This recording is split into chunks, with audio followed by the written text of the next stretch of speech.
You're listening to Toronto's #1 real estate podcast, powered by Watson Estates. The most successful local real estate investing starts right here, right now. Here's your host, broker, investor, and social media influencer, Bradley Watson.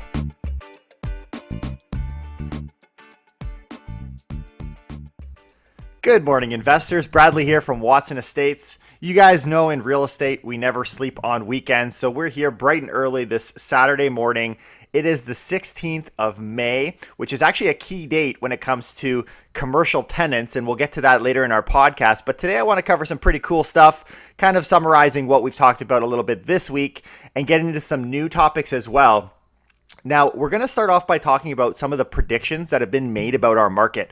If you guys recall yesterday in our podcast, if you missed it, definitely check it out. We started out with an article from Better Dwelling, and we were talking about some of the major predictions. Well, there's been another one that came out of Toronto Stories that added a bunch more of forecasts that we haven't even covered yesterday. So I'm going to skip the ones we did yesterday, so go back and check that out.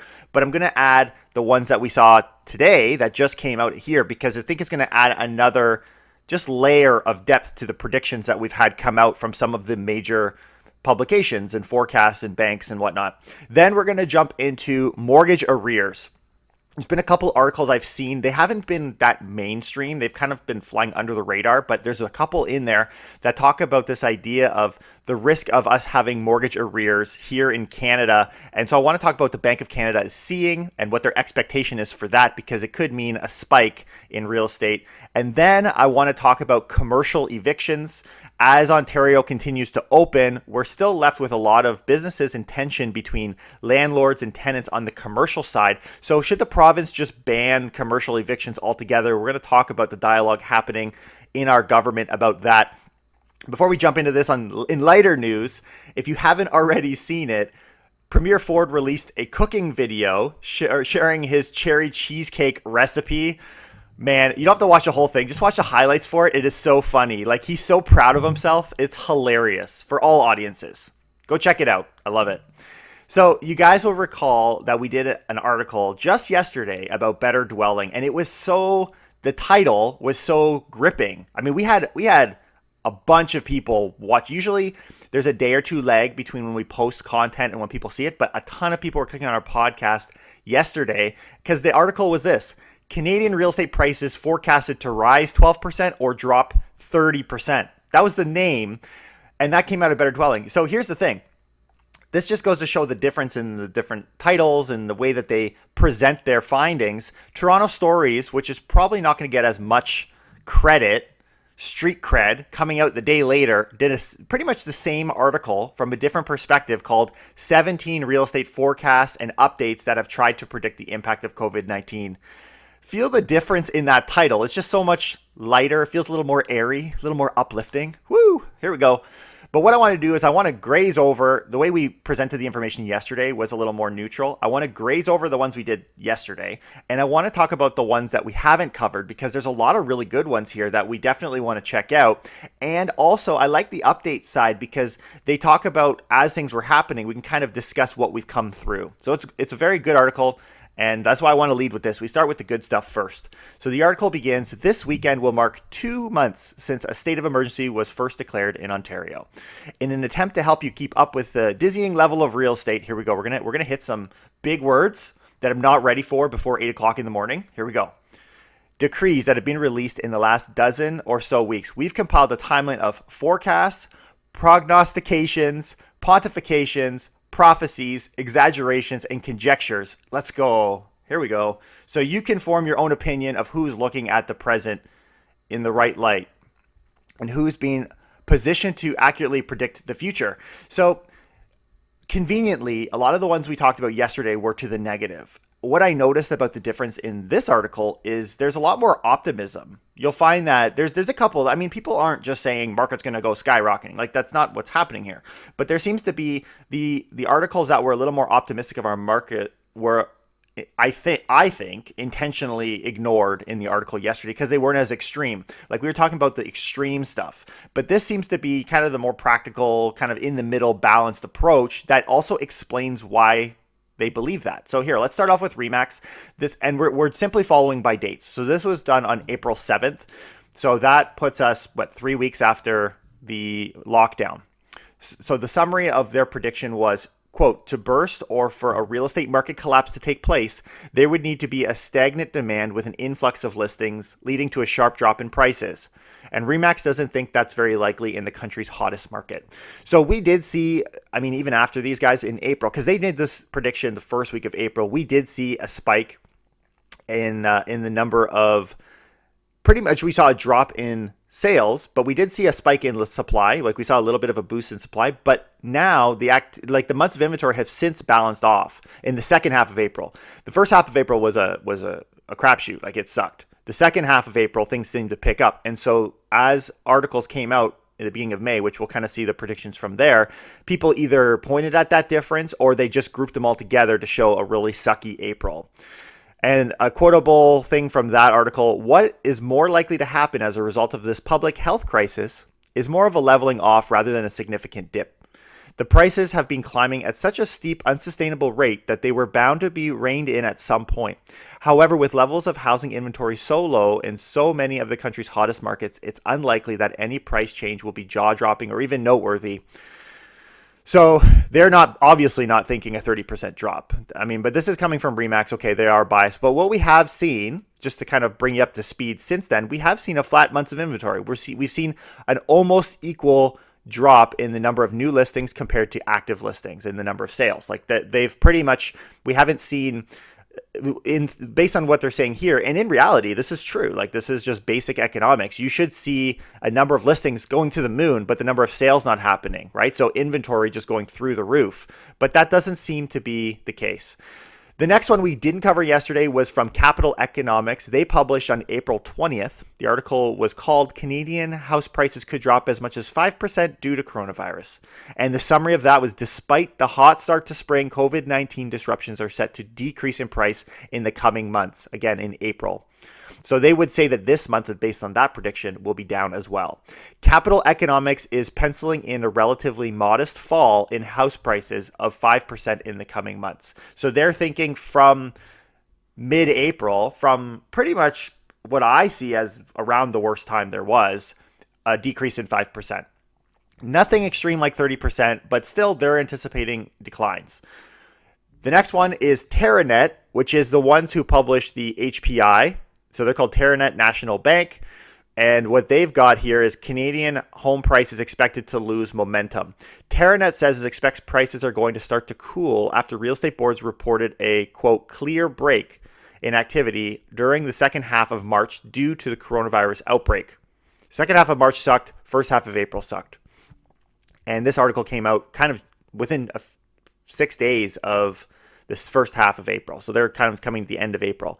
Quote, the loss of momentum is expected to be most prevalent in the metropolitan markets located in central and eastern Canada and in cities like Toronto, Hamilton, Ottawa, Montreal, and Halifax. This is this idea of the fluctuations, guys. Toronto, as much as you guys have loved the price growth you've seen in the last couple of years, at the same token, when prices come down, expect them to come down more. It's like you're playing with the big boys, you're going to experience the rollover of the big boys. And let's keep going here. Dropping down to May 5th. Okay, so we've come out of April. We've seen all the April data. Altus Group. They have an article that says housing sector in Canada expected to rebound by end of 2020. Okay. So you guys notice how all of a sudden we got through April, we saw the second half of April, and things seem to be a little more optimistic.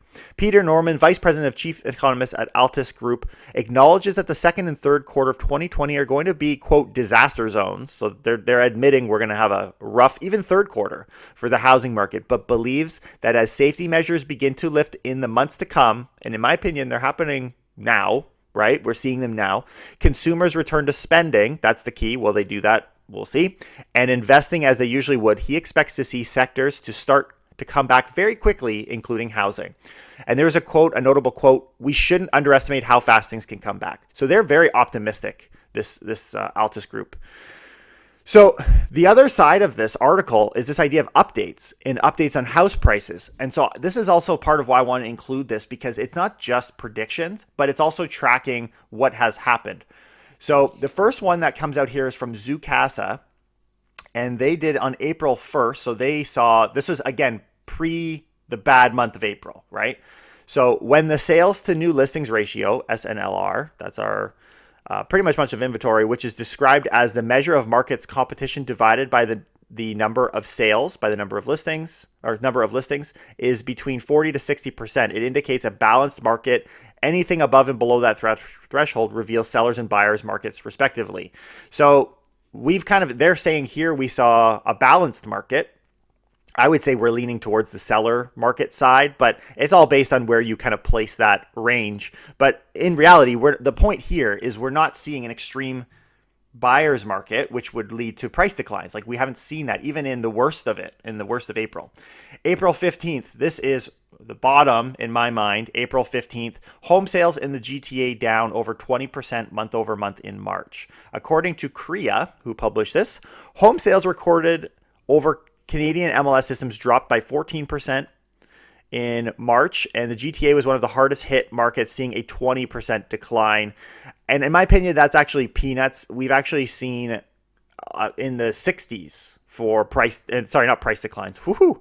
We've seen in the 60s in sales declines, like sales pulling all the way back, right? And so the deciding factor for me in the different predictions that we've seen between yesterday, which were a little more extreme. If you didn't catch that, go back and listen to them if you want to go on a roller coaster way too early in the morning.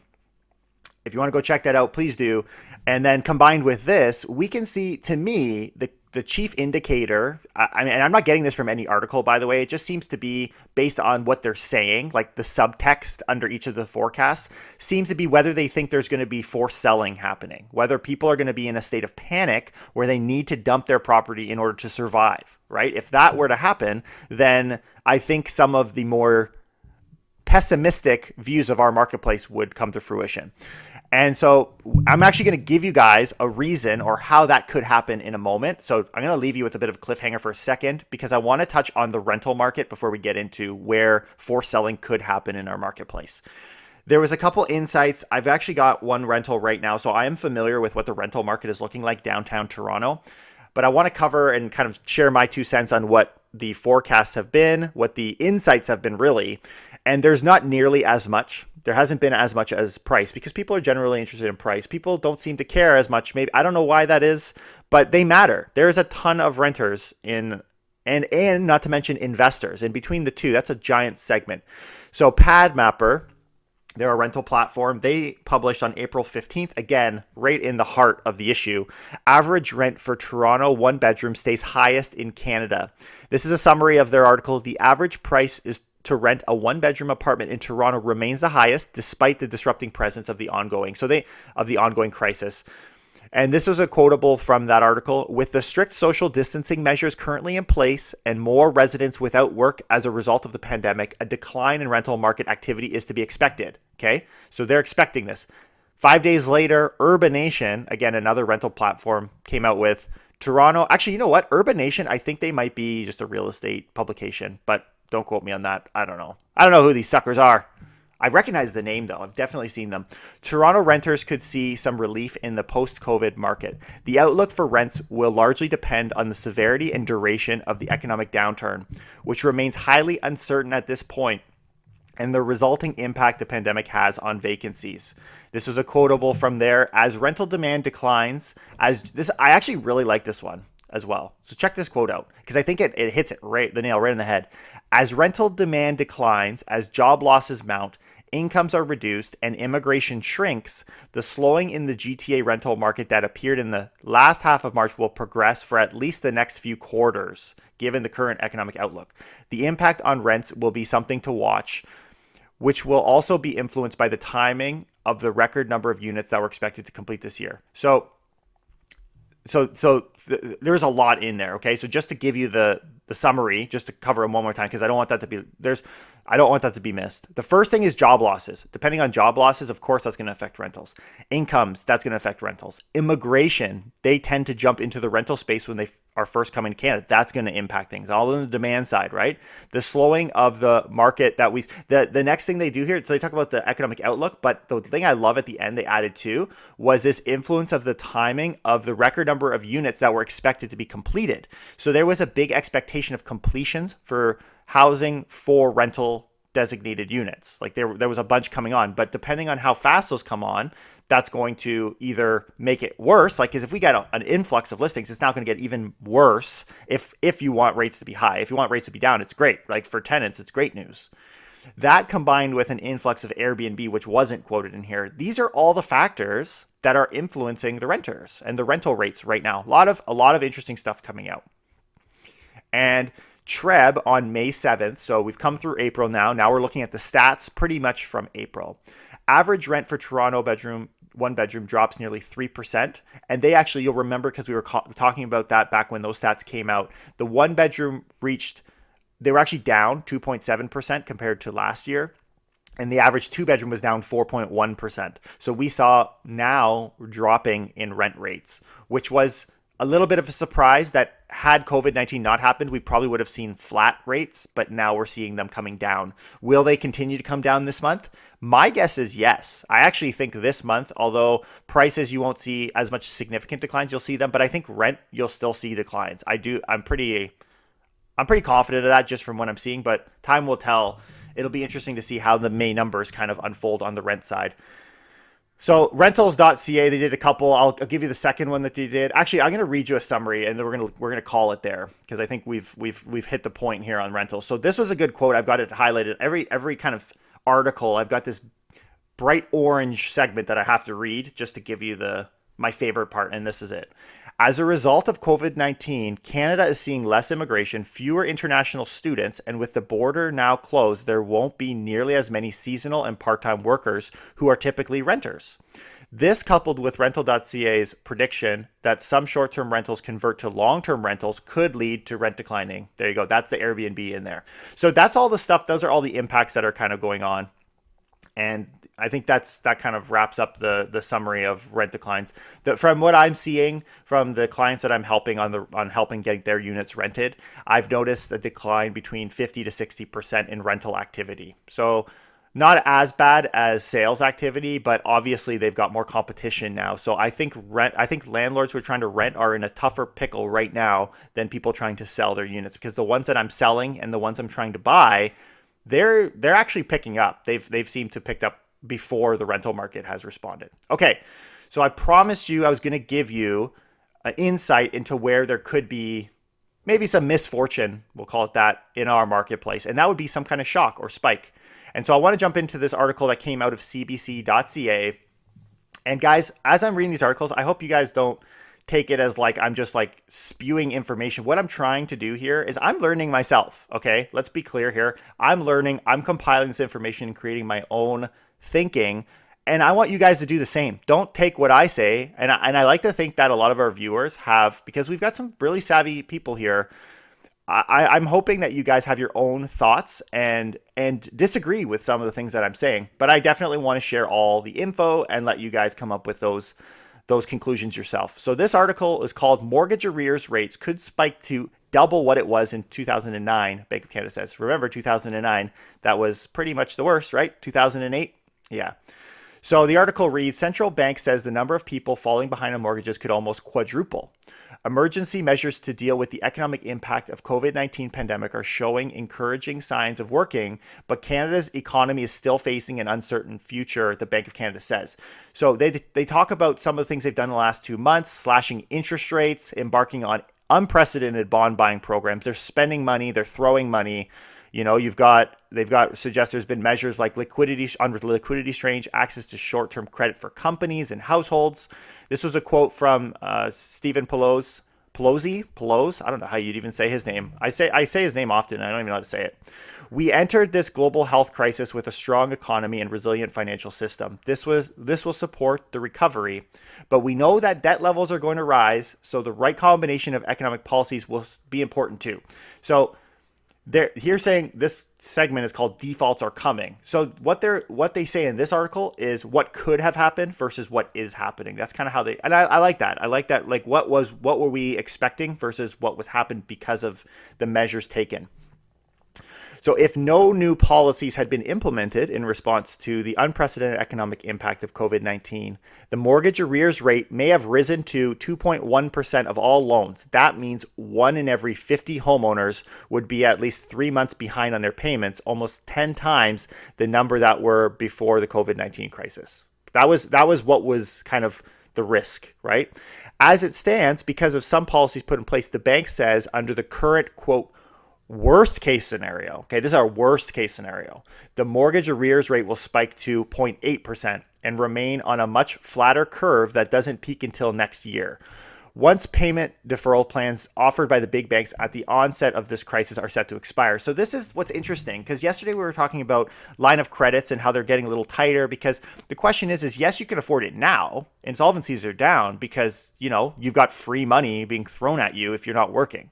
But what happens when that stops? What happens when we no longer need to defer you and we can pretty much do what we want to do if in an environment where things are kind of blowing up and say like, screw you. Like the banks are working in their own interest, right? Like they're trying to help Canadians because they've been told to, right? And they're trying. Now, a lot of these in a good environment, you can defer your mortgage as well. It's not like taking a mortgage holiday isn't a thing. That's always been in existence. But right now, obviously, they're being heavily utilized. Currently, the mortgage arrear rates is slightly more than 0.2%. If the rate peaks at that 0.8%, which was their extreme example, that would be roughly twice as high as the highest point of the financial crisis of 2009. The bank did caution that those forecasts are assuming the worst case scenario for its stress test modeling, and far more optimistic scenarios could play out. I'm not going to go too far here because the rest I kind of talk about a lot of stuff we have talked about, job losses and all the things they're considering in their factors, but just keep that in mind, right? The Bank of Canada has their finger on the pulse. They know what could have happened. And by my accounts, if they were expecting 2.1 and we've landed at a worst at 0.8, obviously they're doing a good job. And that's the worst case scenario. I don't think that'll happen, but who knows? That's that. Now you have the facts, you make your call. Now I want to roll into our third topic, which is this idea of commercial landlords being able to evict tenants. And today is a key date, by the way, because today is May 16th. If you don't pay your rent in the commercial space, you can be evicted on the 16th day after not having paid your rent and it being due. So this is a big month, or this is a big date in particular, today, the 16th. So this article is called, it comes from CP24, quote, "They're trying to survive. Ford urges commercial landlords to go easy on tenants." Ontario Premier Ford made a solemn appeal to commercial landlords in the province, calling some of them, quote, "vicious," one day before they are legally allowed to evict tenants for non-payment of rent. Quote, "Give these small businesses a break. They work their backs off and they're trying to survive." I noticed that Ford has made a shift. Like, as much as people, I think it's over-exaggerated that he's changed a whole lot. I think it's the crisis has kind of forced him to change. But I do see him doing things that appeal to the left more. I definitely see that transition. So it's been very interesting to see how that's kind of worked out through this crisis. Now, you guys will recall, just briefly as a summary, the Canadian Emergency Commercial Rent Assistance Program, CECRA. That program was designed to allow tenants to pretty much pay 25%. The government will cover, I think it was 50%, and then you are responsible for the other 25%. So, but it's optional of the landlord. So what he's saying here is, it makes sense to me. Like, this is what he said. What do the landlords think? They're going to have an army of people wanting to move in after they evict. That's true, right? And it's like, what are you going to do? Like, you're better to collect 75%. It actually says that later in the article. Yeah, here it is. This is another quote, right? They're hammering it home. You either get 0 or 75%. And not only do you get 0, you're still paying costs like electricity. You're still paying maintenance. You're still paying taxes. Hang in there, work with them for 25%, be a good landlord, support them. That makes sense, right? Like, why would you not? Unless they had motives and reasons before to have them evicted, or they just don't want the hassle of the whole thing. But there's money there for them. But from what we've seen, there are a lot of landlords that are refusing this program, which kind of leaves the tenant SOL, right? So there's actually some push right now from the NDP leadership. This is from Andrea Horvath, the NDP leader. You know what drives me crazy? I can't stand these vicious landlords. You've got to protect the little guy at the time. Actually, sorry, no, that was Ford. See, this is what's so weird, right? Like they're literally saying the same thing. Andrea Horvath, though, they're actually, I mean, I think with Doug Ford leaning to the left a little bit, it's forcing them to go extreme, which the NDP is always extreme to the left. And they're calling now for a moratorium on commercial evictions. And we've seen other organizations plead for this too. And there is I'm trying to find where he said this. Some maritime provinces have temporarily banned commercial evictions. But when pressed, Ford said he was reluctant to do the same. This is interesting, guys. This is the first time I've kind of heard of the legality side of it. I have not. This is why I wanted to bring this up as a topic. This is my orange highlight, if you will. When someone signs a contract for a long-term lease and the government steps in there will be long-term legal issues that we'll deal with as well. So very vague. I mean, I don't know. I'd like to have seen more. I'd be interested to see what that looks like. What are those legal issues? But no doubt, like you're asking them to open up their books. There's a lot more intrusion. It's not like dealing with, like on the residential side, it's far less invasive because you're protecting the tenant. You're protecting a place someone lives. In this case, we're dealing with businesses. We're dealing with one business and another business. And now you're interfering with the daily operations of businesses. It has a lot more impact than protecting where somebody lives. So that's a really big call for them to do that. I can't see that happening, at least not this late in the game now. I mean, if it was going to happen, I'd like to think it would already have happened. There's already been people that were going to get let go. I think they've kind of, as of today, it's run its course at this point. So it's a little bit, you'd actually look more like an idiot if you were to turn around and do it now, but time will tell. So as far as what I'm looking forward to in the next week, I would love to see some stats come out of the first half of May. This is kind of around the time we're going to expect to see that. So maybe even by Monday, we'll see what comes out. Probably more like mid next week, we'll see some stats. I think it was the 17th last month that those numbers came out. But some other things going on. There's some hints right now from the Star that Doug Ford wants to lift the group restriction from 5 to 10. And that announcement can come anytime. We're kind of waiting on that as well. On Tuesday, Doug Ford has hinted that he said this, quote, Minister Lecce is coming out with an announcement on Tuesday. So the first day back, Minister Lecce will have an announcement about childcare and about schools moving forward. So they're talking about on Tuesday. Of course, we're a long weekend, so Tuesday would be day one. And you know what, guys? I'm going to record on Monday. I think I'm going to do that. Even though we're off on Monday, doesn't matter. I'll see you guys Monday. And so Tuesday will be the day you're going to have this announcement being made. So a lot of cool stuff coming out next week. Hopefully you guys learned some fun stuff. If you did, leave us a thumbs up, subscribe if you want to catch some of our content. If there is a podcast you got time for that you want to go back and listen to, go back to yesterday's and listen to some of the other predictions and forecasts. And I think between these two podcasts, you're going to get a really good picture of what the industry, the outside industries, and these companies that are in positions to have economists and create forecasts are saying will happen in our marketplace. And other than that, have yourselves a wonderful long weekend, ladies and gentlemen, and I will see you Monday with more. Take care and keep it real.